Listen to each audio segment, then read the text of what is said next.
हृदयमा राम्ररी देखेर आएको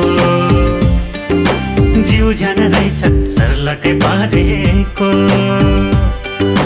चिनजान गरौँ हुन्न रहे मै च्याङ के थाहा हाम्रो मिल्छ कि र्याङको ठ्याङ हृदयमा राम्ररी देखेर आएको जिउ झन रहेछ सर्लकै पारेको चिनजान गरौँ हुन्न रहे मै च्याङ के थाहा हाम्रो मिल्छ कि र्याङको ठ्याङ ख्याल गर्नु बेलैमा हे ख्याल गर्नु बेलैमा भोलि त के हुने थाहा छैन कर्मको खेलैमा भोलि त के हुने थाहा छैन कर्मको खेलैमा